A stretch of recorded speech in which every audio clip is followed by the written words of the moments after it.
1665 ईस्वी एक सन बताया था, एक 1674 बताया था, एक 1839 बताया था, 1855। ये 4 सन के बारे में हमने चर्चाएं करी थी। तो सबसे पहले अगर आ जाए कोष का खोज किसने करी, तो रॉबर्ट हुक ने करी। कब करी थी? 1665 में। उसके बाद कौन सी सेल की खोज करी थी? उन्होंने पादप सेल की खोज करी थी, है ना। अगर आ जाए सबसे पहले कौन सेल की खोज हुई, तो पादप सेल की हुई। उसके बाद बात करते हैं कौन सा सन आता है? 1674 में किसने क्या किया? एंटोनियो ल्यूवेनहॉक ने सबसे पहले सजीव कोशिका, वो भी कौन सी कोशिका में देखा गया था? बैक्टीरिया में। हमने कुछ इनकी कहानियां बताई थी कि ये पौधे प्रेमी थे, उनकी नेल्स में मिट्टी फंसी, उसके बाद क्या हुआ देखा इन्होंने, ठीक है।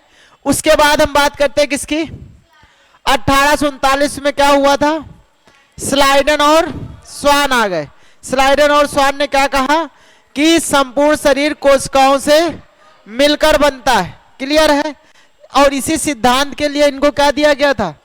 कोशिका का नोबेल प्राइज भी दिया गया। उसके बाद अगर हम बात करें कि 1839-55 में क्या हुआ? क्या हुआ था? विर्चो एक नामक वैज्ञानिक है जिन्होंने क्या बता दिया? ओमनी सेलुला ई सेलुला, यानी जनक कोशिकाओं से ही किसका निर्माण होता है? संतति कोशिकाओं का निर्माण होता है। क्लियर इतनी बात। उसके बाद हमने कहा था कुछ बातें और हमने बताई थी कि सबसे पहले हमने पादप के बारे में बता दिया था, ठीक है। पादप कोशिका यानी पादप सेल के बारे में बता दिया था, ठीक है। पादप सेल में हमने बताया था कौन सी 2 चीजें, इसे डायग्राम बनाया था हमने। एक हमने डायग्राम बना दिया आपका कैसा? ये वाला। तो इसके डबल लेयर किसके बाहर होगी और एक सिंगल लेयर किसके बाहर होगी? तो जहां पर सिंगल लेयर मिलेगा यानी वो कैसी कोशिका होगी? जंतु कोशिका। और जहां पर डबल लेयर मिलेगी वो कैसी कोशिका होगी? पादप। तो पादप के बाहर क्या है? सबसे बाहरी लेयर क्या कहेंगे? कोशिका भित्ति कहेंगे। क्लियर है। और इसके बाहर क्या कहेंगे? कोशिका झिल्ली, ठीक है। तो कोशिका झिल्ली जो होती है वो किसमें पाई जाती? दोनों में पाई जाती, पादप में भी पाई जाती और जंतु में भी पाई जाती। ये बात याद रखेंगे। लेकिन बस फर्क इतना सा होगा, जंतु की सबसे बाहरी लेयर क्या होगी? कोशिका झिल्ली। और पादप की सबसे बाहरी लेयर क्या होगी? कोशिका भित्ति। क्लियर है। तो पादप कोशिका की और जंतु कोशिका में अगर कभी अंतर पूछ ले तो बस एक ही अंतर है कि कोशिका भित्ति किसमें पाई जाती? केवल पादपों में। और जंतु कोशिका में क्या पाई जाती है? कोशिका झिल्ली। तो पादप कोशिका के बारे में हमने जिक्र किया था, पादप कोशिका के बारे में हमने जिक्र किया था, सॉरी कौन सी? कोशिका भित्ति के बारे में। कोशिका भित्ति के बारे में हमने बताया था कितनी लेयरों से मिलकर बनती है? 3 लेयर होती हैं। क्लियर। एक हमारी कौन सी होती है? प्राथमिक। एक हमारी प्राथमिक कोशिका भित्ति होती है, दूसरी द्वितीयक और तीसरी तृतीयक कोशिका भित्ति। क्लियर है। तो प्राथमिक कोशिका भित्ति, द्वितीयक कोशिका, ये किससे बनती है? किससे बनी होगी? सेलुलोज की बनी होती। ये किससे बनी होगी? लिग्निन की बनी होती है। और ये किससे बनी होती? जाइलन की बनती है। उसके बाद हमने कहा था इनके बीच एक पदार्थ पाया जाता है, जैसे ये है तो हर कोशिका भित्ति के बीच में एक पदार्थ पाया जाता है ऐसे करके। और इन पदार्थों को क्या कहा जाता है? इसको कोशिका भित्ति का सीमेंट कहते हैं। कोशिका भित्ति का सीमेंट कहा जाता है। क्लियर। कोशिका भित्ति का सीमेंट अगर पूछ ले कभी किससे बनता है तो किससे बनाएगा? हाँ, कैल्शियम और मैग्नीशियम Mg है के पेक्टेट से बनता है। याद रखेंगे कोशिका भित्ति का सीमेंट किससे बनेगा?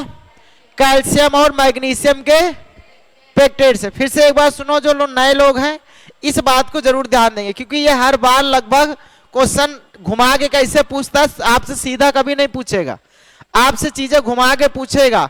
जैसे आपसे पूछ लेगा बताइए कि कोशिका भित्ति कितनी परतों की होती है? तो 3 लेयरों में, प्राथमिक, द्वितीयक और तृतीयक। तो प्राथमिक लेयर किससे? द्वितीयक लेयर और तृतीयक लेयर जाइलन। लेकिन तीनों हर पेड़ में नहीं पाई जाती, कुछ में 2 पाई जाती है, किस में 3 पाई जाती हैं। तो जितने भी आवृत्त बीजी पौधे होते हैं उनमें कितनी पाई जाती है? 2 केवल। आवृत्त बीजी पौधों में कौन सी पाई जाएंगी? केवल 2। और जो तीनों किसमें पाई जाएंगी? तो अनावृत बीजी पौधों में। क्लियर है? जैसे आपका आवृत और अनावृत बीजी पौधे क्या होते हैं, जिनको डाउट है वो समझते जाएंगे कि जिनमें क्या नहीं पाया जाता है, बीज के ऊपर क्या नहीं होगा? छिकला नहीं होगा, वो कैसे पौधे होंगे? अनावृत बीजी पौधे। ठीक है ना? और जिनके बीज के ऊपर छिकला पाया जाता है वो कैसे पौधे होंगे? जैसे किनके ऊपर छिकला बीज पे नहीं पाया जाता है? तो साइकस का पेड़ और चीड़ का पेड़, इनके बीजों के ऊपर छिकला नहीं पाया जाता है। इनमें क्या होगी? तीनों लेयरें पाई जाएंगी। और जिनके बीज के ऊपर छिकला पाया जाता है उनमें केवल 2 लेयर होती हैं, प्राथमिक और द्वितीयक। इसके बाद हमने कोशिका झिल्ली के बारे में कुछ हमने बताया था। अच्छा, एक बात और बताई थी, जो कोशिका भित्ति होती है वो किसमें? कवकों में किससे बनी होती है? काइटिन की बनी होती है। याद रखेंगे, कोशिका भित्ति कवकों में किसकी बनी होगी? काइटिन की बनी होती है। तो इतनी बातें हमने कोशिका भित्ति के बारे में बता दी थी। इसका एक उदाहरण बताया था, ये कैसे पूछा जाता है। आपसे पूछा जाएगा, बताइए कच्चा आम नहीं दबता है लेकिन पका आम क्या होता है? दब जाता है। इसके पीछे कारण बताना था। तो ये जो कोशिका भित्ति का सीमेंट है, ये मान लीजिए ये ईंटों की जैसी एक संरचना हो, और इन ईंटों के बीच में जैसे सीमेंट काम करता है वैसे ये पदार्थ काम करता है। जितना ज्यादा पदार्थ उतनी मजबूत है लेयर। लेकिन जब आम पक जाता है तो ये जो पदार्थ होता है ये क्या होता है? खत्म हो जाता है। तो जब सीमेंट हट जाएगी तो ईंटा फिसलने लगती है ना। इसी कारण क्या होता है कि हर कोशिका कच्चा आम क्या होगा? नहीं दबेगा, लेकिन पका आम दबने लगता है। क्यों दबने लगता है? उनके बीच कोशिका सीमेंट का जो कहा जाता है वो पदार्थ क्या होता है? खत्म हो जाता है। यहां तक हमने बता दिया था। उसके बाद हमने जानकारी किसके बारे में दी थी? कोशिका झिल्ली के बारे में। हमने ये भी बताया था जो कोशिका झिल्ली होती है वो किससे मिलकर बनी होती है ना? कोशिका झिल्ली आपकी किससे मिलकर बनी होती है? वसा प्लस किससे? प्रोटीन से मिलकर बनी होती है। या फिर इसको क्या कहा जाता है? लाइपोप्रोटीन भी कहा जाता है। याद रखेंगे, लाइपोप्रोटीन के नाम से भी जानते। देखो, वसा को साइंस की भाषा में लिपिड्स कहा जाता है। वसा को साइंस की भाषा में क्या कहेंगे? लिपिड्स कहा जाता है। इंग्लिश में फैट कहा जाता है। तो लाइपो लिपिड से ही बना है। लाइपो किससे बना है? लिपिड्स। और प्रोटीन किससे बना है? यानी जैसे संधि विच्छेद होता है ना, वसा और लिपिड और प्रोटीन को जोड़ोगे तो लाइपोप्रोटीन शब्द यूज किया जाता है। जैसे विद्याधनालय विद्यालय, वैसे यहां पर भी lipids plus protein lipoprotein. Clear है? तो ये बात याद रखें। कभी कभी ये ऑप्शन दे देगा आपको, कभी कभी ये ऑप्शन भी देता है। तो लाइपोप्रोटीन से मिलकर क्या बनेगा? हमारी वसा का, यानी जो कोशिका झिल्ली होती है वही हमारी क्या करेगी? इसी का निर्माण होगा। क्लियर है? दूसरी बात, इसका काम हमने बताया था। तो ये कोशिका के अंदर, जैसे कोई भी कोशिका है, इसके अंदर आवागमन को नियंत्रण करना। क्या करना? आवागमन को। कौन सी चीज अंदर जाएगी, कौन सी चीज बाहर जाएगी, इस बात का नियंत्रण किसके पास होगा? कोशिका झिल्ली के पास। क्लियर? इतनी बात है, यहां तक हमने बता दिया था। ठीक है ना? अब आगे अगर हम बात करें, आगे बात करते हैं। आज हम आगे पढ़ेंगे माइटोकॉन्ड्रिया। हेडिंग डाल लेंगे माइटोकॉन्ड्रिया।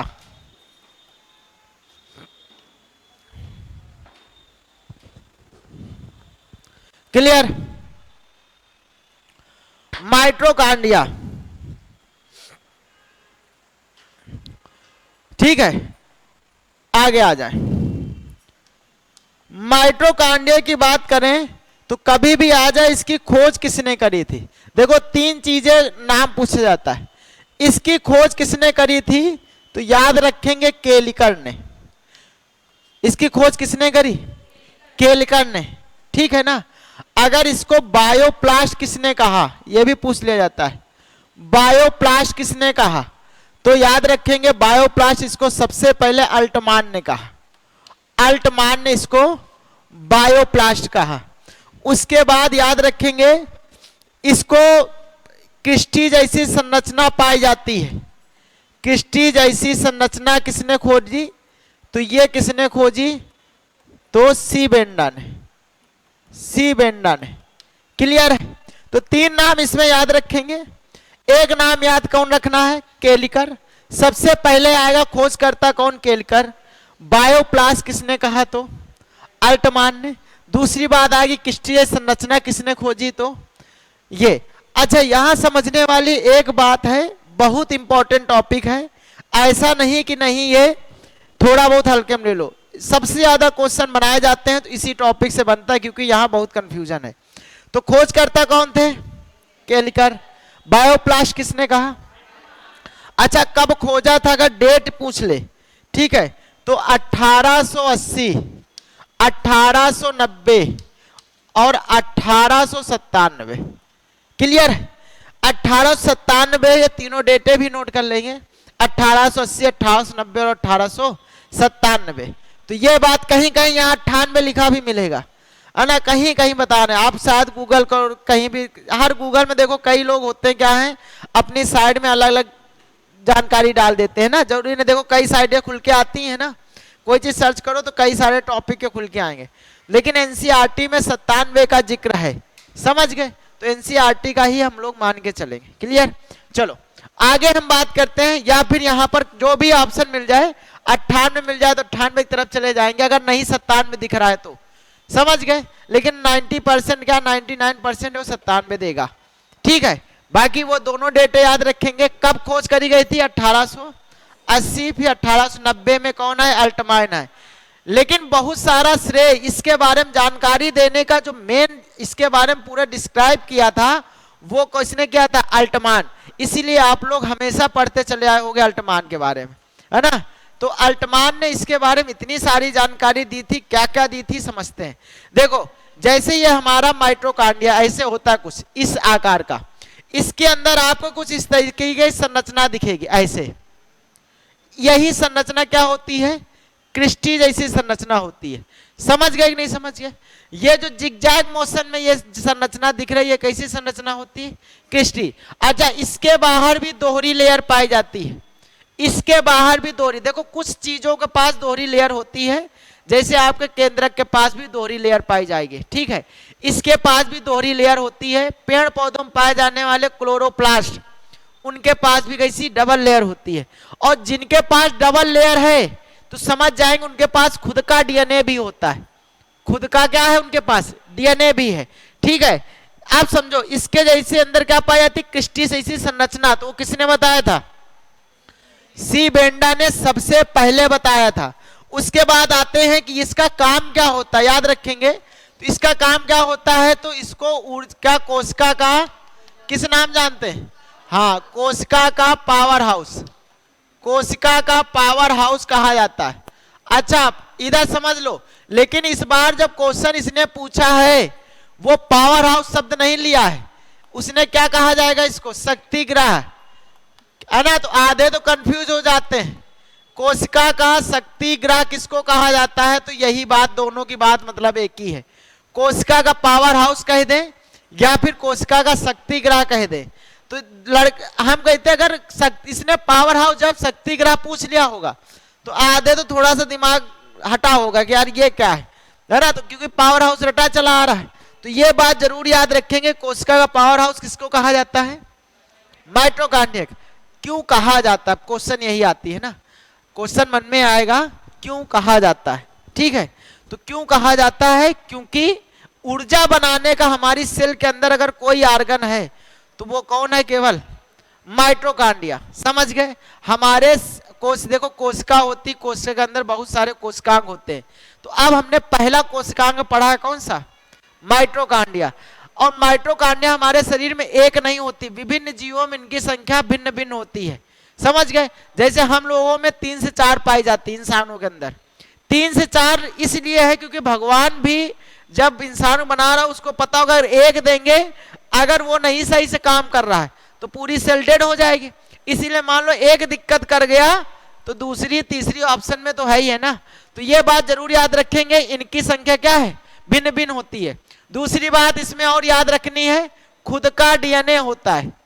खुद का क्या होगा? डीएनए होता है। अगर पूछ ले क्रेब्स चक्र यही पूरा होता है, क्रेब्स चक्र अभी लिखा देंगे, आप लोग परेशान न होइए। क्रेब्स चक्र माइटोकांड्रिया में ही पूर्ण होता है, माइटोकांड्रिया में ही पूर्ण होता है, माइटोकांड्रिया में ही पूर्ण होता है। यह क्वेश्चन कई बार पूछा गया है। क्रेब्स चक्र क्या है अगर पूछ ले, हमने ऑक्सीजन लिया, आरबीसी कहां लेकर पहुंची, उसको हर सेल्स के पास पहुंची। अब आरबीसी जब सेल्स के पास लेकर पहुंचेंगी तो वहां ग्लूकोज होता है किसके पास, माइटोकांड्रिया के पास। और ग्लूकोज को जैसे ही ऑक्सीजन मिलेगी वैसे ही क्या बना देगी, समझना ध्यान से।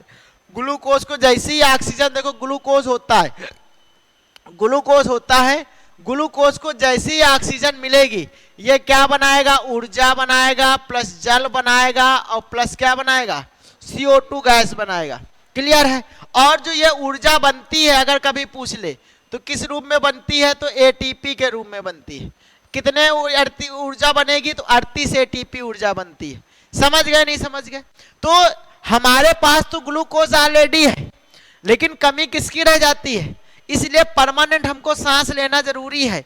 अगर हम परमानेंट सांस नहीं ले रहे हैं तो सोचो, अगर एक बार ले रहे हैं तो शरीर में एक ही बार ऊर्जा बने, इसलिए हम हर 60 से 72 बार लेते हैं। कितनी बार सांस लेते हैं, सॉरी 19 बार, 19 से 20 बार लगभग। एक मिनट में इंसान 19 से 20 बार सांस लेता है। हार्ट कितनी बार धड़कता है, 18 से 72 के बार बीच में धड़कता है। ठीक है, तो अब समझना, तो जब इंसान के पास क्या है, ग्लूकोज है, और ग्लूकोज है, जैसे ही यहाँ आरबीसी किसको लेकर पहुंचती है, अच्छा हाँ, अगर इनका परिवहन पूछ ले कौन करता है, O2 का परिवहन कौन करेगा, तो आरबीसी करती हैं। O2 का परिवहन कौन करता है, आरबीसी करती है। हमने यही बात बताई थी उस दिन भी जब मानव रक्त पढ़ाया था, तो ये बात ध्यान से समझाई थी कि आरबीसी क्या करेंगे, केवल एक काम होता है, हमारे ऑक्सीजन को पूरे शरीरों तक पहुंचाना। क्लियर है। अब समझो, आरबीसी कहां कर रही है, ऑक्सीजन ले जाते, जैसे ही ऑक्सीजन मिला वैसे माइटोकांड्रिया क्या करेगा, अपनी ये वाली रिएक्शन पूरा कर देगा। तो इस रिएक्शन को या इस श्वसन को कौन श्वसन कहा जाता है, वायवीय श्वसन कहा जाता है, वायवीय श्वसन कहा जाता है। तो अगर कभी पूछ ले कि वायवीय श्वसन या क्रेब्स चक्र कहां पूरा होता है, तो कहां पूरा होगा, माइटोकांड्रिया। और ये जो पूरा प्रोसेस है, ऑक्सीजन लेना, फिर अंदर माइटोकांड्रिया के पास जाएगा, और माइटोकांड्रिया क्या करेगी, उसको ऊर्जा बनाएगा, फिर CO2 फिर वापस लेगा कौन, आरबीसी, फिर उसको लाके हमें देगा, फिर हम उसको क्या करते हैं, बाहर निकाल देते हैं। ये जो पूरा चक्र चलता है, इसी क्या कहा जाता है, क्रेब चक्र कहा जाता है। समझ गए कि नहीं समझ गए। तो खुद का DNA भी इसके पास होगा, किसके पास, दोहरी झिल्ली भी होती है। अच्छा, एक चीज और जानकारी बता दें कि कोशिकाओं के अंदर जो भी झिल्ली बनेगी वो सारी प्रोटीन और वसा से ही मिलकर बनती है। किससे मिलकर बनेगी, प्रोटीन और वसा। जैसे दीवारें अगर बनाई जाएंगी तो सीमेंट ईंट की ही होगी, चाहे वो घर के बाहर बाउंड्री बनाओ, चाहे घर के अंदर कमरे की बनाओ, केवल किसकी होंगी, ईंट और सीमेंट की होंगी। क्लियर। अब भले कुछ लोग ये भी दीवार कह दो, इसको दीवार थोड़ी ना कहेंगे, है ना। तो कहने मतलब दीवार अगर शब्द आ गया है तो फिर ईंट और सीमेंट। वैसे अगर किसी कोशिका की झिल्ली की बात आ जाएगी तो केवल किससे, प्रोटीन और वसा से। क्लियर है। तो खुद का DNA किसके पास होगा, माइटोकांड्रिया के पास। इनकी संख्या क्या होती है, 3 से 4 होती है हम लोगों में, अन्य जीवों में भिन्न भिन्न होती है। और सभी में क्या होगा, ऐसा नहीं है कि नहीं, जितनी भी तुम्हारे कौन सी सेल्स होती हैं, प्रोकैरियोटिक, हमारे अंदर कैसी सेल्स पाए जा रहे हैं, यूकैरियोटिक। 2 टाइप की होती हैं, एक प्रोकैरियोटिक और एक यूकैरियोटिक। जितनी भी चीजों जिनसे जैसे सब लिविंग थिंग्स है, यहाँ बैठे पेड़ भी लिविंग्स है, हर चीज लिविंग्स है, कीड़े मकोड़े भी लिविंग्स है। तो जितनी भी लिविंग सेल से मतलब सॉरी यूकैरियोटिक से बनी होंगी उनको हम अपनी नॉर्मल आंखों से देख सकते हैं, और जो प्रोकैरियोटिक से बनी होंगी उनको हम नॉर्मल आंखों से नहीं। जैसे जीवाणु हो गया, यानी बैक्टीरिया, वायरस, फंगस, है ना, ये सब जो चीजें हैं ये सब कैसे हैं, प्रोकैरियोटिक। यानी प्रोकैरियोटिक को हम नॉर्मल आंखों से नहीं देख सकते, लेकिन यूकैरियोटिक को क्या कर सकते हैं, नॉर्मल आंखों से। तो हम किससे बने हैं, हम लोग यूकैरियोटिक। पेड़ पौधे किससे बने हैं, यूकैरियोटिक। कोई जानवर जीव छोटा भी, चींटी भी है, उसको भी तो देख रहे हैं हम लोग, वो भी किससे बना है, यूकैरियोटिक। तो जितनी भी यूकैरियोटिक सेल होंगी सब में आपका माइटोकांड्रिया पाया जाएगा, लेकिन जितनी भी प्रोकैरियोटिक होंगी यानी बैक्टीरिया, वायरस, ये जो जितनी भी चीजें होती हैं इनमें आपका माइटोकॉन्ड्रिया नहीं पाया जाएगा। बात समझ में आई कि नहीं आई? ठीक है, तो याद रखेंगे यह केवल किसमें पाया जाता है? यूकैरियोटिक में। यह केवल किसमें पाया जाता है? यूकैरियोटिक, यूकैरियोटिक सेल में पाया जाता है। चलो आगे लिख लो, नहीं फिर आगे इसको रेस करते हैं। केवल यह यूकैरियोटिक में पाया जाता है। क्लियर? अच्छा, कुछ बातें हम लिखाई दे रहे हैं, ध्यान समझिएगा। लिखो नई लाइन से, नई लाइन से लिखो। लिखो माइटोकॉन्ड्रिया की खोज, माइटोकॉन्ड्रिया की खोज लिख लो, इसे वन लाइनर टाइप का पढ़ने में आसानी रहेगी। माइटोकॉन्ड्रिया की खोज 1880 ईस्वी में, माइटोकॉन्ड्रिया की खोज 1880 ईस्वी में लिखा केलिकन ने की थी, केलिकन ने की थी। माइटोकॉन्ड्रिया खोज 1880 ईस्वी में केलिकन ने की थी। नई लाइन से लिखेंगे फिर।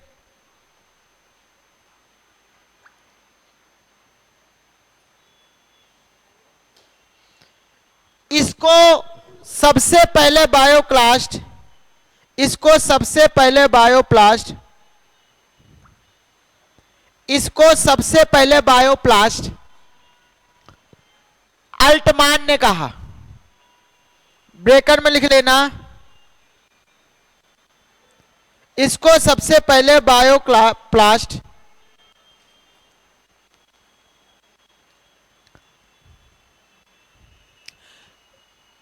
इसको सब, सॉरी यहां पर देखो 1857 कर लेना, 1880 हो गया, 57 कर लेना इसको, 80 नहीं है 57 है।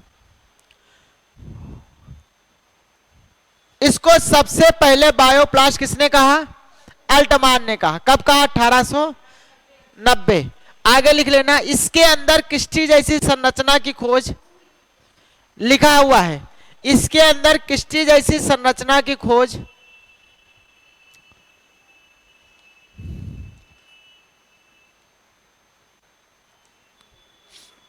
यह माइटोकॉन्ड्रिया शब्द, यह माइटोकॉन्ड्रिया शब्द सी बेंडा ने बताया या सी बेंडा ने दिया। किस्टीय संरचना की खोज तथा माइटोकॉन्ड्रिया शब्द सी बेंडा ने दिया। सी बेंडा लिखा हुआ है, सी बेंडा ने दिया। ठीक है, आगे लिख लेंगे। और कब दिया था? 97, 98, जो भी ऑप्शन मिले उसकी तरफ चले। अगर 98 मिल रहा है, 97 मिल रहा है, वैसे एक ही देगा हमेशा, क्योंकि इसमें बड़ा विवाद है। तो इस बार लेकिन जब पूछा गया था तो 98 शब्द दिया था उसने, 97 ऑप्शन में नहीं था। मान लो 97 दे देता तो फिर क्या होता? तो 97 की तरफ जाते। क्लियर है?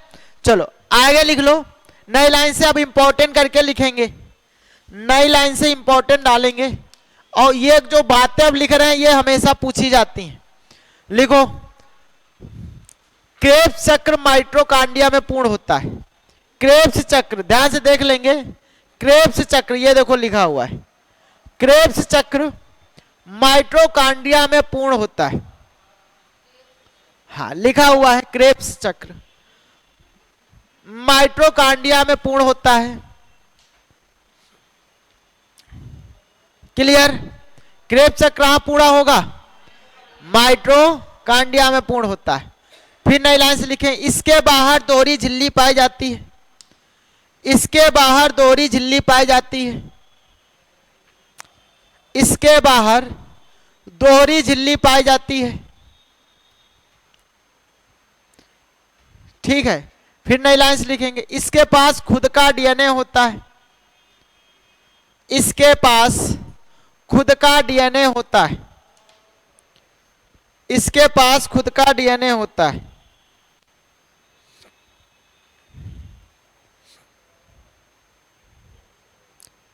लिख लिया? नई लाइन से लिखेंगे और एक पॉइंट, इसके पास क्या होता है? खुद का डीएनए होता है। नई लाइन से लिखेंगे, वायवीय श्वसन, वायवीय श्वसन के दौरान ही यहां ऊर्जा बनती है। वायवीय श्वसन के दौरान ही यहां ऊर्जा बनती है। वायवीय श्वसन के दौरान ही यहां पर ऊर्जा बनती है। फिर नई लाइन से लिखेंगे, लिखो मनुष्य में मतलब विभिन्न जीवों में इनकी संख्या भिन्न भिन्न होती है। विभिन्न जीवों में इनकी संख्या भिन्न भिन्न होती है। विभिन्न जीवों में इनकी संख्या भिन्न भिन्न होती है। मनुष्यों में इनकी संख्या 3 से 4 होती है। मनुष्यों में इनकी संख्या 3 से 4 होती है। मनुष्यों में इनकी संख्या 3 से 4 होती है। क्लियर है सभी को? इतनी बातें समझ में आ गई? फिर से समझिएगा ध्यान से। माइटोकांड्रिया खोज किसने करी? सी बेंडा। बायोप्लास्ट किसने कहा? अल्टमैन। कब करी? 1857 जब क्रांति हुई थी। 1890 में क्या हुआ? बायोप्लास्ट कहा किसने? अल्टमैन ने। फिर आगे क्रिस्टलीय संरचना और माइटोकांड्रिया नाम जो था वो किसने दिया? सी बेंडा ने। उसके बाद दोहरी झिल्ली इसके पास पाई जाएगी और दोहरी झिल्ली के बाद क्रिस्टलीय संरचना किसमें होगी? हमने अंडरलाइन किया तो क्रेब्स चक्र में होगी। हमने कहा क्रिस्टलीय संरचना किसमें पाई जाती है? क्रेब्स चक्र कहां पूर्ण होता है? माइटोकांड्रिया में। अगर हम बात करें खुद का डीएनए किसके पास होगा? माइटोकांड्रिया। अच्छा, किस कोशिकांग के पास कभी भी आ जाए खुद का डीएनए होता है तो 4 चीजें समझो। 4 चीजें, 3 चीजें। जैसे आपका क्या हो गया? केंद्रक हो गया। केंद्रक, माइटोकांड्रिया, ठीक है, माइटोकांड्रिया हो गया। और एक आपका और होता है, कौन सा होता है? वो होता है आपका क्लोरोफिल। क्लोरोफिल। इन 3 के पास खुद का डीएनए होता है। एक बार यही क्वेश्चन पूछा गया है। क्या पूछा गया? ध्यान से देखना। आपसे पूछा गया विषम बताइए, विषम बताइए। तो आप समझना, एक ऑप्शन दे दिया यहां पर गाल्जी काय, गाल्जी काय। अब इस सवाल में विवाद उत्पन्न हो गया। इस सवाल में क्या हो गया? विवाद उत्पन्न हो गया। अब समझना ध्यान से, क्या विवाद उत्पन्न हो गया? इसमें विषम बताना था तो कुछ लड़के इस सेंस में चले गए कि ये विषम है, क्योंकि ये तीनों चीजें किसमें पाई जाती हैं? जंतु कोशिका में। आपका केंद्रक भी जंतु में है, मतलब जंतु और पादप दोनों में पाए जाएंगे। केंद्रक भी जंतु पादप में पाया जाता है, माइटोकांड्रिया भी जंतु और पादप में पाया जाता है, गाल्जी काय भी जंतु और पादप में पाया जाता है, लेकिन इसको दूसरे नाम से जानते हैं वहां पर, ठीक है ना। इसको डिक्टियोसोम कहा जाता है। किसमें? पादपों में। यानी पेड़ पौधों में जो काम हमारे अंदर गाल्जी काय होता है, वही पेड़ पौधों में डिक्टियोसोम कहा जाता है, ठीक है। तो लड़का दिमाग लगा गया कि अब इसमें कौन सा अपोजिट होगा, तो आधे लड़के चले गए किसकी तरफ? क्योंकि ये तीनों केवल किसमें पाए जाते हैं? मनुष्यों में, मतलब जंतु कोशिकाओं में। ये केवल किसमें पाया जाता है? पादप कोशिका। कुछ लड़के दिमाग लगा के कहां पहुंच गए? अलग वे में चले गए। कुछ लड़के सोचे इसके पास भी खुद का डीएनए है, इसके पास भी खुद का डीएनए, इसके पास भी खुद का डीएनए, लेकिन गाल्जी काय के पास खुद का डीएनए नहीं है। तो जब ऐसा क्वेश्चन जब पूछ लिया गया तो अब इसमें विवाद, और दोनों लोगों की बात सही थी।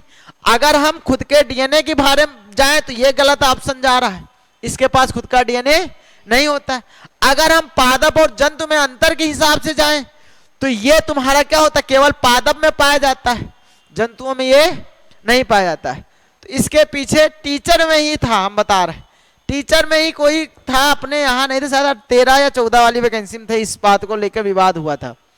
तो उस तब रीजनिंग भी पूछी जाती थी, उस समय क्या आती थी? रीजनिंग भी आती, जो पहली बार टेट कराया था। तो उस समय फिर दोनों को नंबर दे दिए गए, क्योंकि दोनों अपनी अपनी जगह सही थे। समझ गए ना? तो ऐसी चीजें जानना बहुत जरूरी है, और ऐसी चीजें अगर मिल जाए तो अपना अपना दिमाग जाता है। तो विषम तरीके से अगर पूछ ले तो। अब इतनी बात सभी समझ गए ना कि कभी केलिकर आ जाएगा, तीनों नाम दिया जाएगा, खोज किसने करी थी तो केलिकर ने। अब आधे लड़के अल्टमान रटे पड़े हैं कि अल्टमान ने इसकी खोज, तो अल्टमान ने इसकी खोज नहीं करी थी, इसको सबसे पहले बायोप्लास्ट कहा था। ठीक है, यानी बायोप्लास्ट का मतलब एक तरीके से मान लो जो ऊर्जा देने वाली चीज होती है उसको बायोप्लास्ट कहा जाता है ना, जैसे बायोगैस हो गई, बायो ये, तो ऐसे शब्द दिया था बायोप्लास्ट सबसे पहले। सी बेंडा ने क्रिस्टलीय संरचना और माइटोकॉन्ड्रिया नाम किसने दिया? सी बेंडा ने दिया। उसके बाद खुद का डीएनए, ये सब बातें। तो माइटोकॉन्ड्रिया ने क्या करेगा? ऊर्जा बना दी।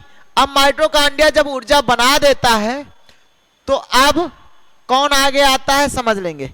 अब आगे हम एक पार्ट और पढ़ेंगे ईआर के बारे में, ध्यान समझ लेंगे। ईआर, ईआर को हिंदी में कहते हैं क्या है समझ लेते हैं। इंडोप्लाज्मिक, हाँ इंडोप्लाज्मिक रेडिकुलम। ठीक है, इंडोप्लाज्मिक रेडिकुलम समझ लेते हैं ध्यान से। इंडोप्लाज्मिक रेडिकुलम आप समझने ईआर क्या होता है। तो एक वैज्ञानिक आते हैं, इनका नाम था के.आर. पोर्टर। के.आर. पोर्टर कब आते हैं? 1945। 1945 में के.आर. पोर्टर आते हैं, जिन्होंने इसकी खोज करते हैं। किसकी खोज करते हैं? अगर आ जाए ईआर की खोज किसने करी थी तो किसने करी थी? के.आर. पोर्टर ने। कब करी थी? 1945 में। बहुत बेहतरीन चीज है ये। क्या है इसके बारे में ध्यान से सीखेंगे और जानेंगे। हम एक एक चीजें लेके चल रहे हैं, ठीक है ना। तो पहले माइटोकॉन्ड्रिया पढ़ लिया। इनकी संख्या कितनी होती है? 3 से 4 किसमें होती है? हम लोगों किसमें केवल पाई जाएंगी तो किसमें केवल पाई जाती हैं? केवल यूकैरियोटिक में।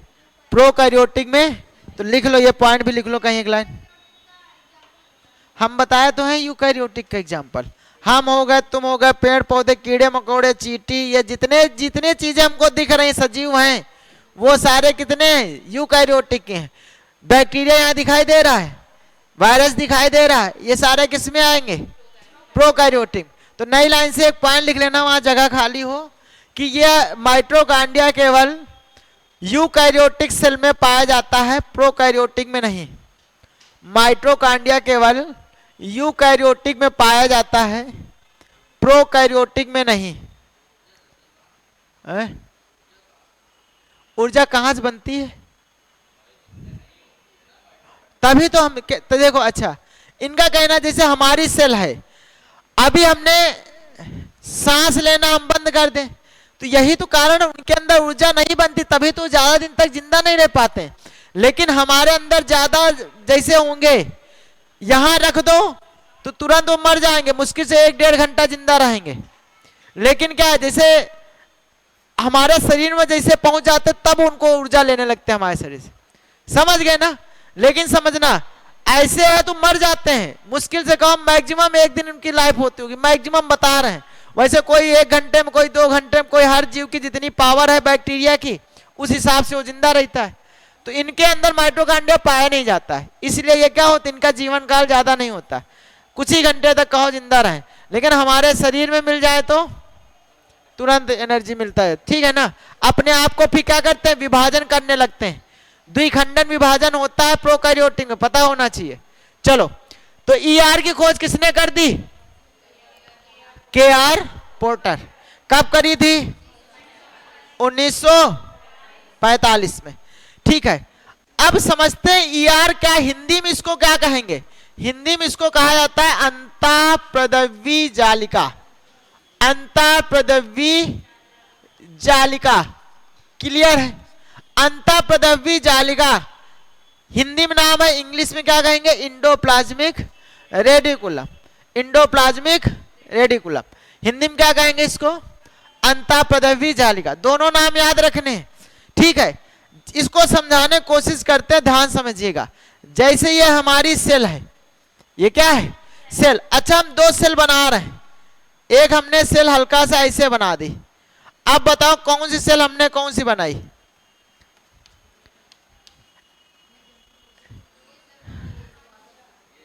ये कौन सी है?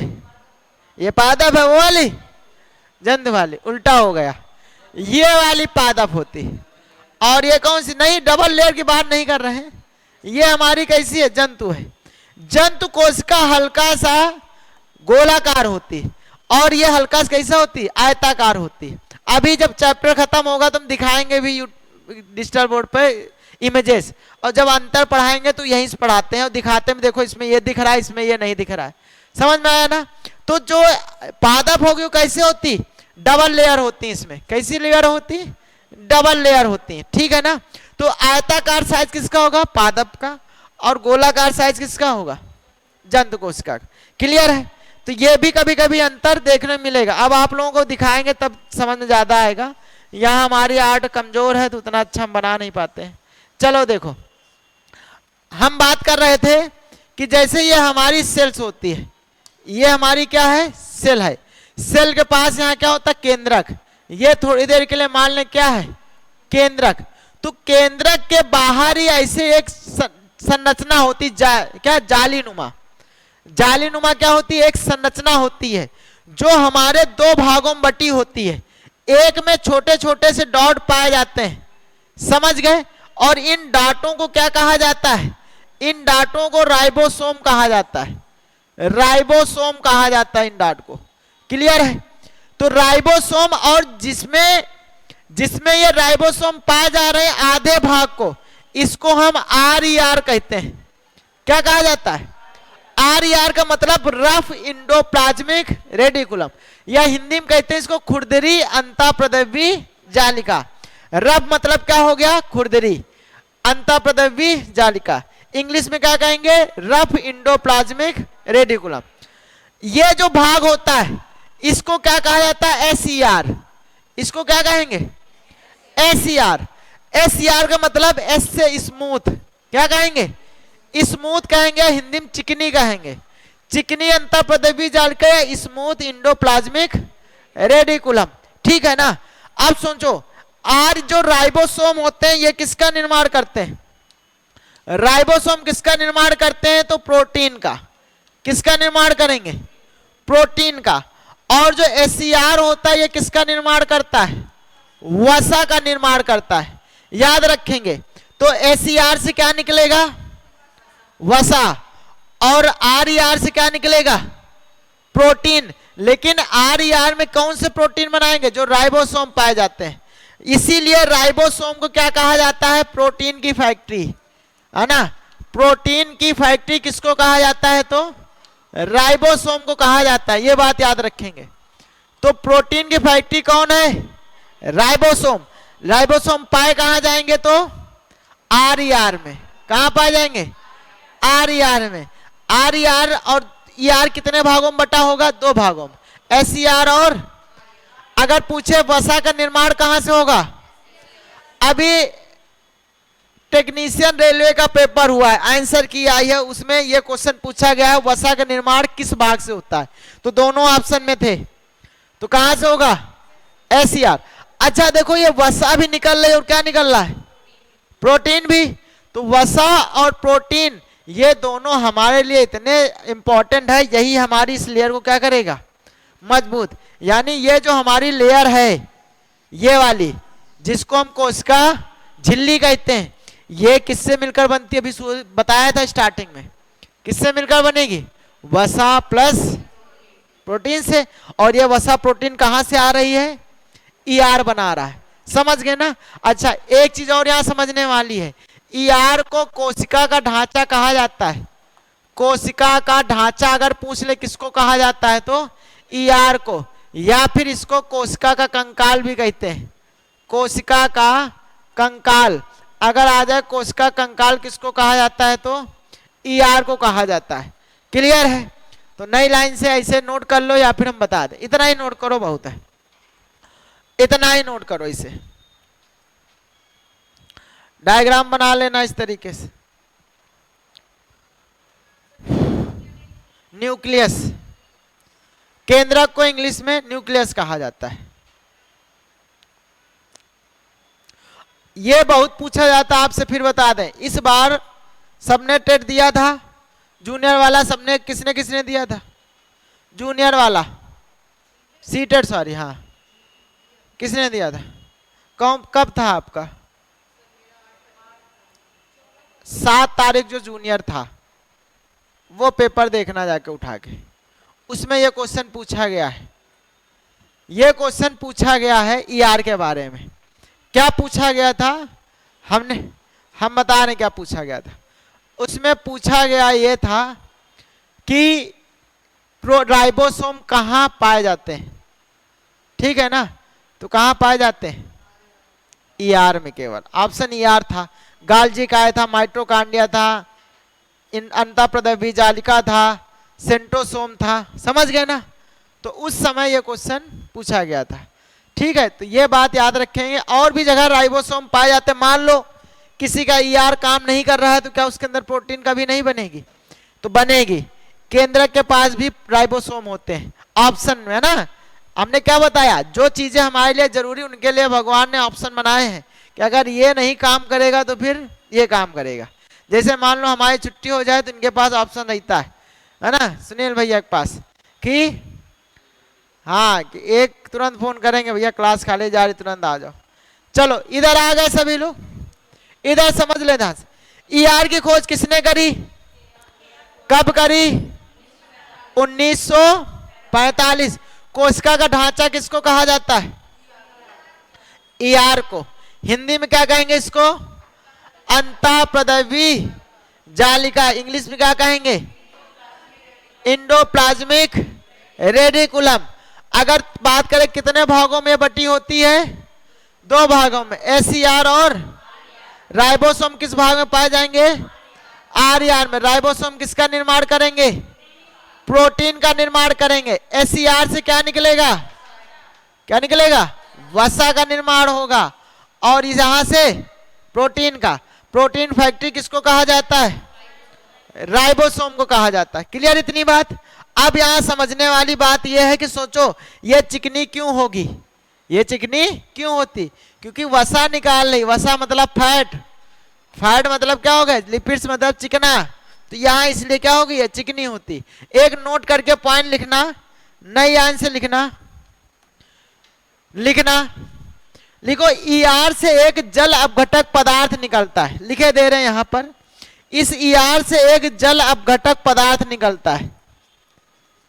जल अपघटक पदार्थ निकलता है जिसका संग्रहण, जल अपघटक पदार्थ निकलता है जिसका संग्रहण गाल्जी काय द्वारा किया जाता है। जिसका संग्रहण गाल्जी काय द्वारा किया जाता है। लिख लिया? जिसका संग्रहण गाल्जी काय द्वारा किया जाता है।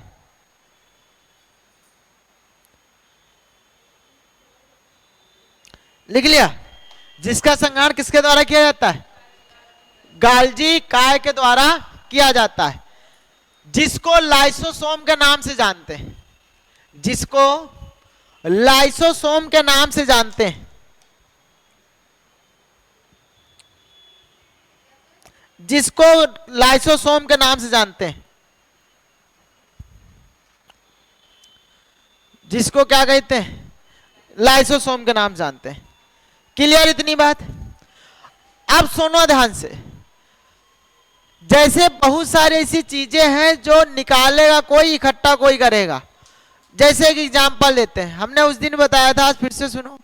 जैसे हमारा पित्त रस होता है, कहाँ इकट्ठा होता है? पित्ताशय में, है ना? और कौन सा अम्ल होता है? Cl होता है, वो ना। तो वो हमारे कहाँ इकट्ठा होगा? पित्ताशय में। और पित्ताशय में इकट्ठा होता है, लेकिन बनाएगा कौन उसको? लीवर। तो लीवर बना रहा है, लेकिन इकट्ठा कौन कर रहा है उसको? पित्त की थैली। वैसे ही हमारा ये जो अंतःप्रदवी जालिका, ये एक लिक्विड निकालती है जिसका क्या नाम होता है? जल अपघटक पदार्थ। जल अपघटक पदार्थ एक लिक्विड होता है। इसका इकट्ठा कौन करेगा? इसको गाल्जी का एक झिल्ली में बंद कर देता है, जिसको हम लाइसोसोम के नाम जानते हैं। नई लाइन से लिखना, नोट करके लिखना। लाइसोसोम को आत्महत्या की थैली कहा जाता है। लाइसोसोम को आत्महत्या की थैली कहा जाता है। क्लियर है? लाइसोसोम क्या कहा जाएगा? आत्महत्या की थैली कहा जाता है। लेकिन अभी एक जल्दी से एग्जाम हुआ रेलवे ग्रुप डी का, उसमें यह क्वेश्चन कैसे पूछा गया है कि आत्महत्या की थैली शब्द नहीं यूज किया उसने, एक लिख दिया कोशिका का एटम बम। कोशिका का एटम बम या परमाणु बम। कोशिका का परमाणु बम किसको कहते हैं? तो लाइसोसोम को ही कहा जाता है। क्लियर इतनी बात? तो ये बात भी समझ लेंगे या कहीं लिख लेंगे, ठीक है? या शब्द लगाया लिख लो, आत्महत्या की थैली या फिर कोशिका का एटम बम भी कहा जाता है। क्लियर है? क्यों कहते हैं? इसके पीछे कहानी है एक, हमने वही बार बताई है। और ये किसके पास नहीं होता है? तो ये आरबीसी के पास नहीं पाया जाता है। आरबीसी के पास नहीं पाया जाता, ये बात हमने बताया था। आरबीसी के पास ये नहीं पाया जाएगा। इसीलिए जब आरबीसी को मरना होता है तो किसके पास जाती है वो? प्लीहा के पास। आरबीसी का कब्रिस्तान अगर पूछे किसको कहा जाता है तो किसको कहा जाता है? प्लीहा को कहा जाता है, जिसको तिल्ली भी कहा जाता है। तिल्ली भी शब्द यूज किया जाता है कभी कभी। इंग्लिश में इसको स्प्लीन कहा जाता है, स्प्लीन। समझ गए? तो क्यों इसको मरने जान, देखो बाकी शरीर की सारी सेल्स, डब्ल्यूबीसी हो गए, प्लेटलेट्स हो गया, ये सारी जो चीजें होती हैं ये खुद को खत्म कर लेती हैं। लेकिन प्लीहा के पास क्या नहीं पाया जा रहा है, इसलिए खुद को खत्म नहीं कर पाते। इनको जब मरना होता है तो कहां पहुंचती है? सीधा प्लीहा के पास की हमको अब नहीं जीना है, हमको क्या करो? मार दो। तो ये प्लीहा तो कहेगी हम तो तुम्हारे लिए बने ही हैं, आओ, है ना? उसको क्या करेगा? सीधा सीधा खत्म कर देगा। समझ गए? सबसे ज्यादा ब्लड पूछा जाए, इसको शरीर का ब्लड बैंक भी कहा जाता है। शरीर का ब्लड बैंक अगर पूछ ले किसको कहा जाता है तो भी किसको कहा जाएगा? इसके पीछे कहानी है, क्योंकि आरबीसी मरने के लिए इतनी ज्यादा व्याकुल, या कह सकते हो इतनी ज्यादा जल्दी होती इनको मरने के लिए, सब इकट्ठे पहुंच जाते हैं। और जब इकट्ठे पहुंच जाएंगी जहां आरबीसी की संख्या ज्यादा, वहां समझ लो ब्लड भी ज्यादा। समझ गए? हमने बताया था ब्लड हमें रेड कारण किसके कारण दिखता है? आरबीसी कारण। किसी किसी के ब्लड में आरबीसी नहीं पाए जाते हैं। किसके ब्लड में नहीं पाए जाएंगे? मतलब हीमोग्लोबिन। आरबीसी में क्या पाया जाता है? हीमोग्लोबिन। और हीमोग्लोबिन के कारण ही हमारा ब्लड कैसा होता है? लाल। अगर ब्लड जो लाल होता है वो किसके कारण? हीमोग्लोबिन। एक क्वेश्चन बहुत पैसे की, जैसे तिलचट्टा हो गया आपका, काकरोच हो गया, है ना, इनके ब्लड में व्हाइट होता है। इनका ब्लड कैसा होता है? व्हाइट होता है। और व्हाइट होने के कारण क्या होता है? इनमें क्या नहीं पाया जा रहा है? तो हीमोग्लोबिन नहीं पाया जाता है। ठीक है ना? तो अब यह नहीं कि चेक करने के लिए मार के देख लो उसको बेचारे को, आना कि सही बता रहे। मारा है किसी ने? पैर के नीचे पिच्ची हुआ उसका रेड नहीं? हाँ, बेहोश करके मारा है कहीं नहीं, देख रहे हो? अच्छा, माउथ पार्ट लैब में, घर में कर लिया, ले उसका एक्सपेरिमेंट कर डाला। बेहोश हुआ था, मर गया था? कैसे जाना मरा बेहोश हुआ? अरे मर भी तो सकता, सांस कह रहे मिट्टी तेल डाल के बेहोश किया था, फिर उसके पार्ट निकाले थे। तो ये अब लो, चलो काकरोच हो गया, तिलचट्टा हो गया। ये जो तिलचट्टा, इनके ब्लड कैसे होते हैं? 2023 का यूपी पेट हुआ था, टेट नहीं पेट, है ना? पेट जानते हो ना सभी लोग? तो उसमें एक क्वेश्चन पूछा गया तिलचट्टा वाला, किसका ब्लड क्या है? लाल क्यों नहीं होता है, सफेद क्यों होता है? समझ गए? तो इधर इधर समझो, आरबीसी के पास क्या नहीं पाया जा रहा है? आरबीसी के पास क्या नहीं पाया जा रहा है? लाइसोसोम। तो ये अपने आप को मार नहीं पाती हैं, और जब अपने आप को मार नहीं पाएंगे तो इनके मरने की एक जगह निर्धारित की गई है, कहां? प्लीहा। इसीलिए प्लीहा को आरबीसी का कब्रिस्तान कहा जाता है। और कब्रिस्तान इसलिए कहते हैं क्योंकि इनको केवल मरने यहीं जाना। अच्छा, सबसे ज्यादा ब्लड कहां होता है? प्लीहा के पास। इसीलिए शरीर का क्या कहा जाता है? ब्लड बैंक कहा जाता है। और ब्लड बैंक इसलिए कहा जाता है क्योंकि आरबीसी बहुत मात्रा में इकट्ठा रहती है इनके पास, और वहीं जाके बताते हैं 1/3 ब्लड यहीं पर पाया जाता है, ऐसा माना जाता है। ठीक है ना। उसके बाद अच्छा, यहां पर लाइसोसोम क्यों नहीं पाया जा रहा होगा? लाइसोसोम क्यों नहीं पाया जा रहा होगा? क्योंकि इसको बनाने वाला ही नहीं है, इसको बनाने वाला ही नहीं इसके पास पाया जाता है। यानी इसको कौन बनाता है लाइसोसोम को? ईआर। ईआर ही तो जल घटक पदार्थ निकाल रहा है ना। तो जब ईआर ही नहीं है तो लाइसोसोम आएगा ही नहीं। तो एक बात और यहां समझने वाली है, ठीक है, कि आरबीसी के पास क्या नहीं होता है? ईआर भी नहीं पाया जाता है, ईआर भी नहीं पाया जाता है। समझ गए? ईआर भी नहीं पाया जाता है। समझ गए? तो जब ईआर नहीं है तो लाइसोसोम, जब पिताजी नहीं तो लड़का कहां से आएगा, है ना? वही बात आ गई। तो जब ईआर नहीं पाया जा रहा तो क्या नहीं पाया जाएगा? लाइसोसोम भी नहीं पाया जाएगा।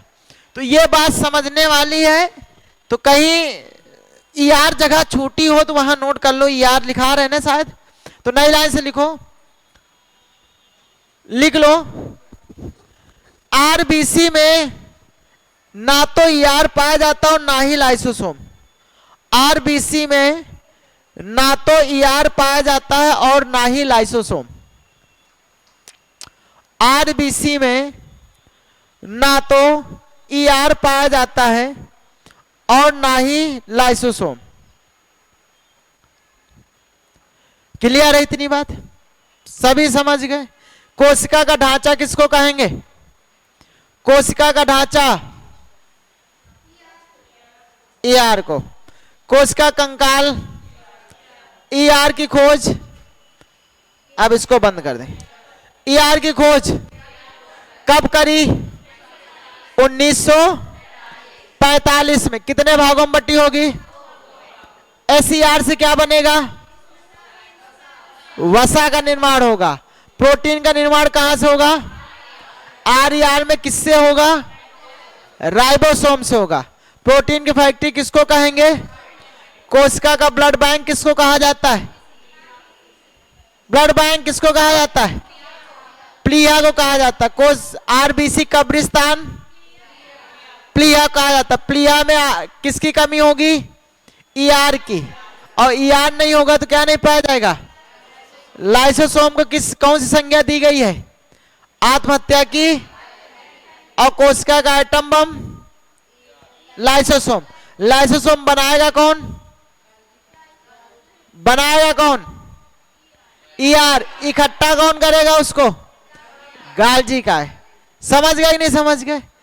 पूरी कहानी समझ। जैसे लीवर HCl बनाएगा लेकिन इकट्ठा कौन करेगा? पित्तरस। कभी भी आ जाए कि हमारे पित्तरस का निर्माण कौन करता है, तो कौन करता है? लीवर। समझ में आया? निर्माण कौन करेगा? लीवर। लेकिन पाया कहां जाता है? पित्ताशय यानी गॉल ब्लेडर में। बात समझ गए ना?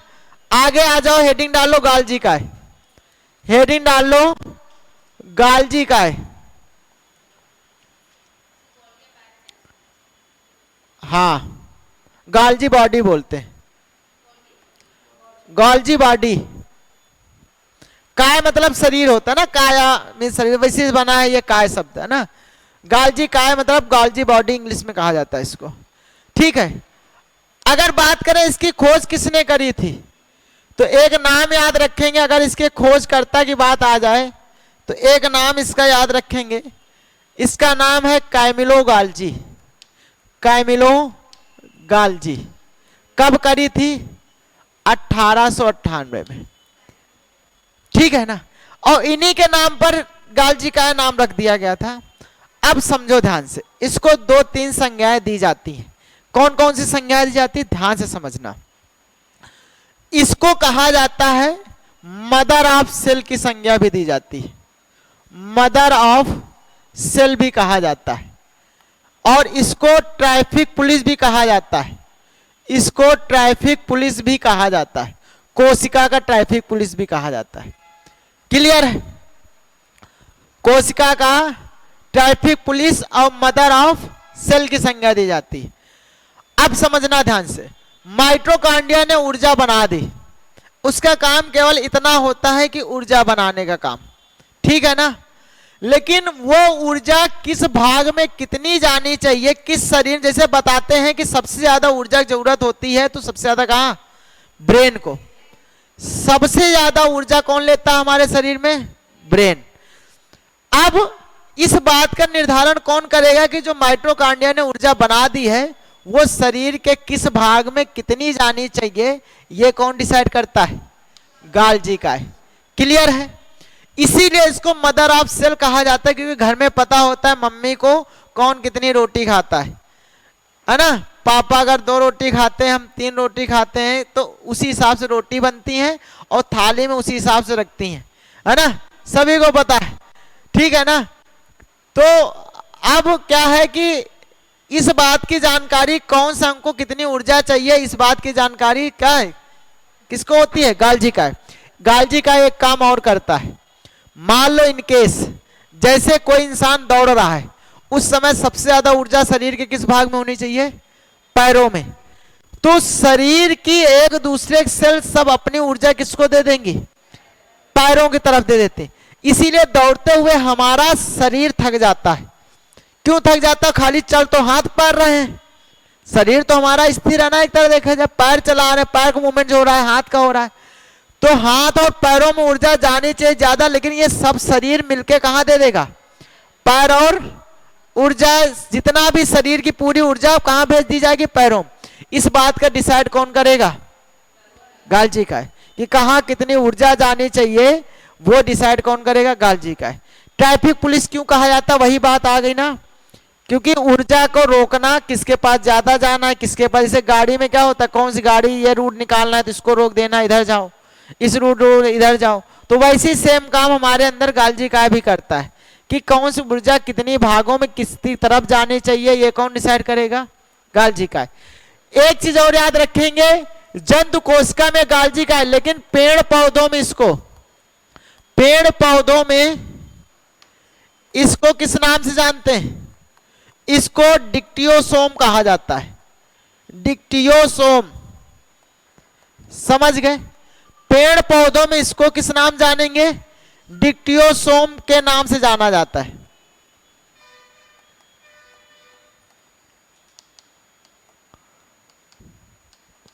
क्लियर?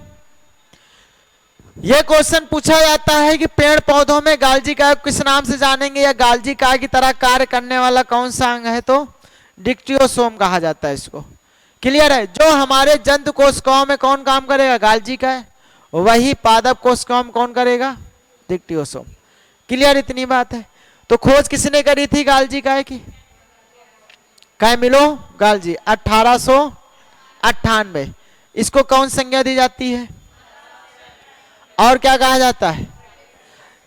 ये वाला क्वेश्चन यूपी पुलिस में पूछा गया था। ट्रैफिक पुलिस, कोशिका का ट्रैफिक पुलिस इसको कहा जाता है, तो गाल्जी काय। ये वाला क्वेश्चन भी एक बार पूछा गया, टीचर में शायद रीट में आया था एक बार, हाँ रीट ही एग्जाम था, उसमें ये राजस्थान रीट कराता है ना, तो उसमें ये क्वेश्चन आया था, पेड़ पौधों में गाल्जी काय की तरह काम करने वाले अंग को क्या कहते हैं, या गाल्जी काय किस नाम से जाना जाता है, तो डिक्टियोसोम के नाम से जाना जाता है। क्लियर है? इतनी बातें सभी समझ गए कि नहीं समझ गए? माइटोकॉन्ड्रिया पढ़ लिया आपने। खोज किसने करी थी माइटोकॉन्ड्रिया की? केलिकर ने। किसने करी थी? कब करी थी? 1857। उसके बाद अल्टमान ने इसको क्या कहा? सी बेंडा ने क्या कहा? किसी संरचना और माइटोकॉन्ड्रिया नाम इसको किसने दिया? सी बेंडा ने। किस्टी जैसी संरचना किसमें पाई जाएगी? माइटोकॉन्ड्रिया में। केप चक्र कहां पूरा होगा? वायवीय श्वसन कहां होता है? ऊर्जा ग्रह किसको कहा जाता है? अगर हम पूछ ले दोहरी जैसी संरचना किसके पास है? खुद का डीएनए किसके पास है?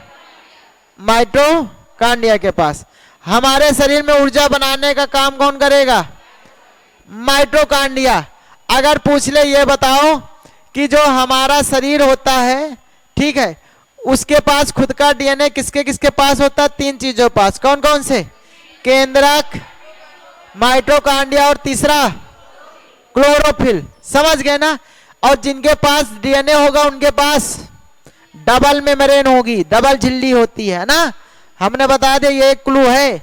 अगर कभी आ जाए डबल झिल्ली वाला कौन सा कोशिकांग है तो दिमाग लगा जाना कि जिसके पास डीएनए खुद का है समझ लो उसके पास डबल झिल्ली होगी, क्योंकि मेन इंपॉर्टेंट पार्ट्स क्या है? डीएनए है। अच्छा, डीएनए और जीन में अंतर कोई बताएगा क्या होता है? एक हमने क्वेश्चन पूछा है, यही सब लोग बताओ। हमने कहा अच्छा बताओ डीएनए और जीन में अंतर क्या है? बताओ भैया, थोड़ा बहुत अंतर हम बता दे रहे हैं, चलो समझ लो। अगर पूछ ले इसको क्या कहा जाता है समझना, फुल फॉर्म नहीं पूछ रहे, इसको आनुवंशिकी का वाहक कहा जाता है। आनुवंशिकी का वाहक, ठीक है। और इसको आनुवंशिकी की इकाई, आनुवंशिकी की क्या कहा जाएगा? इकाई कहा जाता है। दोनों में जमीन आसमान का अंतर है। वाहक मतलब देखो होता क्या है, हमारे डीएनए जो होते हैं वो जाते हैं और उन्हीं के ऊपर चिपके होते हैं जीन्स। क्या होते हैं? जीन। वो भी डीएनए के साथ क्या होते हैं? पहुंच जाते हैं, ठीक है ना।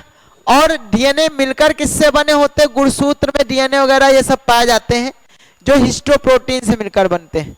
क्लियर है? अब समझना। तो वाहक शब्द आ जाए जब, आनुवंशिकी का वाहक, तो डीएनए। जैसे हमें कोई माल भेजना है, गाड़ी जा रही, तो माल हमारा क्या हो गया? जीन हो गया। लेकिन गाड़ी क्या हो गई? जो ले जा रही उसको, वो डीएनए काम करेगा। तो वाहक मतलब जैसे भार वाहक है ना, ये सब। तो वाहक मतलब ले जाने वाला। और जो लक्षणों को निर्धारित करेगा वो कौन करेगा? जीन करेगा। समझ गए ना इतनी बात? तो कभी भी आ जाए इनमें अंतर तो ये बात याद रखेंगे। उसके बाद हमने ये क्या पढ़ा दिया? ईआर की खोज कब करी गई? 1945 में। 1900 किसने करी? के.आर. पोर्टर चलता है ना, ये एक सामान इधर से उधर भेज दो, पोर्टर। तो किसने करी? के.आर. पोर्टर ने करी। कब करी? 1900। कोशिका का ढांचा किसको कहेंगे? ईआर को कहेंगे। ईआर किसमें नहीं पाया जाएगा? किसमें नहीं पाया जाएगा हम पूछ रहे हैं। ईआर किसमें नहीं पाया जाता है? आरबीसी में। तुम लोग तुरंत गजनी बन जाते हो। तो अभी अभी पढ़ा के जा रहे हैं। किसमें नहीं पाया जाता है ईआर? आरबीसी में ईआर नहीं पाया जा रहा तो क्या और नहीं पाया जाता है? राइबोसोम नहीं पाया, अच्छा लाइसोसोम। ईआर कितने भागों में बटा होगा? वसा का निर्माण, जो राइबोसोम किसमें पाए जाएंगे? और राइबोसोम को किस नाम से जानते हैं? प्रोटीन की फैक्ट्री। अच्छा बताओ माइटोकॉन्ड्रिया किसमें नहीं पाया जाएगा? गाल्जी बॉडी में नहीं पाया जाता है? प्रोकैरियोटिक में। अच्छा इसे याद रखना, 2 प्रकार से लोग, एक प्रोकैरियोटिक और एक यूकैरियोटिक।